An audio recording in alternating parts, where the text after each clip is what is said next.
War and Peace, Book 7, Chapter 8. Recording by Eva Harnick. Count Ilya Rostov had resigned the position of Marshal of the nobility because it involved him in too much expense, but still his affairs did not improve. Natásha and Nicholas often noticed their parents conferring together anxiously and privately, and heard suggestions of selling the fine ancestral Rostov house and estate near Moscow. It was not necessary to entertain so freely as when the count had been marshal, and life at Otradno was quieter than in former years, but still the enormous house and its lodges were full of people, and more than 20 sat down to table every day. These were all their own people who had settled down in the house almost as members of the family, or persons who were, it seemed, obliged to live in the count's house. Such were Dimmler, the musician and his wife, Vogel, the dancing master and his family, Belova, an old maiden lady and inmate of the house, and many others, such as Petya's tutors, the girl's former governess, and other people who simply found it preferable and more advantageous to live in the count's house than at home. They had not as many visitors as before, but the old habits of life, without which the count and countess could not conceive of existence, remained unchanged. There was still the hunting establishment, which Nicholas had even enlarged, the same 50 horses and 15 grooms in the stables, the same expensive presents and dinner parties to the whole district on name days. There were still the count's games of whist and Boston, at which, spreading out his cards so that everybody could see them, he let himself be plundered of hundreds of rubles every day by his neighbors, who looked upon an opportunity to play a rubber with Count Rostov as a most profitable source of income. The count moved in his affairs as in a huge net, trying not to believe that he was entangled, but becoming more and more so at every step, and feeling too feeble to break the meshes or to set to work carefully and patiently to disentangle them. The countess, with her loving heart, felt that her children were being ruined, that it was not the count's fault, for he could not help being what he was, that though he tried to hide it, he himself suffered from the consciousness of his own and his children's ruin, and she tried to find means of remedying the position. From her feminine point of view, she could see only one solution, namely for Nicholas to marry a rich heiress. She felt this to be their last hope, and that if Nicholas refused the match she had found for him, she would have to abandon the hope of ever getting matters right.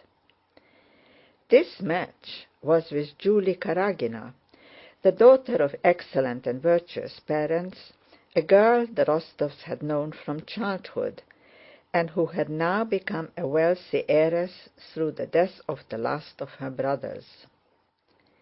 The countess had written direct to Julie's mother in Moscow, suggesting a marriage between their children, and had received a favorable answer from her. Karagina had replied that for her part she was agreeable, and everything would depend on her daughter's inclination. She invited Nicholas to come to Moscow. Several times the countess, with tears in her eyes, told her son that now both her daughters were settled, her only wish was to see him married. She said she could lie down in her grave peacefully if that were accomplished. Then she told him that she knew of a splendid girl and tried to discover what he thought about marriage. At other times she praised Julie to him and advised him to go to Moscow during the holidays to amuse himself. Nicholas guessed what his mother's remarks were leading to, and during one of these conversations induced her to speak quite frankly. She told him that her only hope of getting their affairs disentangled now lay in his marrying Julie Karágina. "But, Mamma, suppose I love the girl who has no fortune. Would you expect me to sacrifice my feelings and my honor for the sake of money?" he asked his mother, not realizing the cruelty of his question and only wishing to show his noble-mindedness. "No, you have not understood me," said his mother, not knowing how to justify herself. "You have not understood me, Nikolenka. It is your happiness I wish for," she added, feeling that she was telling an untruth and was becoming entangled. She began to cry. "Mamma, don't cry. Only tell me that you wish it, and you know I will give my life, anything to put you at ease," said Nicholas. "I would sacrifice anything for you, even my feelings." But the countess did not want the question put like that. She did not want a sacrifice from her son. She herself wished to make a sacrifice for him. "No, you have not understood me. Don't let us talk about it," she replied, wiping away her tears. "Maybe I do love a poor girl," said Nicholas to himself.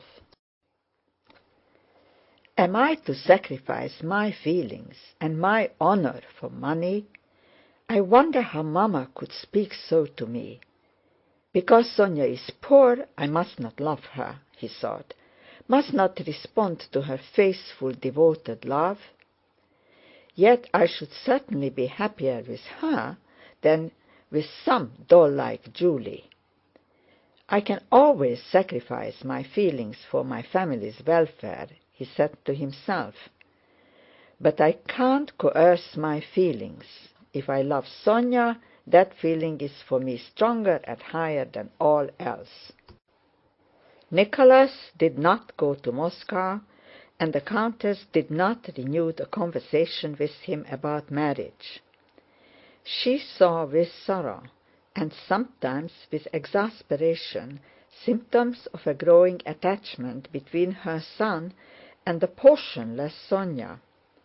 Though she blamed herself for it, she could not refrain from grumbling at and worrying Sónya, often pulling her up without reason, addressing her stiffly as "my dear," and using the formal "you" instead of the intimate "thou" in speaking to her. The kind-hearted countess was the more vexed with Sónya because that poor dark-eyed niece of hers was so meek, so kind, so devotedly grateful to her benefactors, and so faithfully, unchangingly, and unselfishly in love with Nicholas, that there were no grounds for finding fault with her. Nicholas was spending the last of his leave at home. A fourth letter had come from Prince Andrew from Rome, in which he wrote that he would have been on his way back to Russia long ago, had not his wound unexpectedly reopened in the warm climate, which obliged him to defer his return till the beginning of the new year. Natásha was still as much in love with her betrothed, found the same comfort in that love, and was still as ready to throw herself into all the pleasures of life as before. But at the end of the 4th month of their separation, she began to have fits of depression which she could not master. She felt sorry for herself, sorry that she was being wasted all this time, and of no use to anyone, while she felt herself so capable of loving and being loved. Things were not cheerful in the Rostovs' home. End of chapter 8. Recording by Eva Harnick, Ponte Vedra, Florida.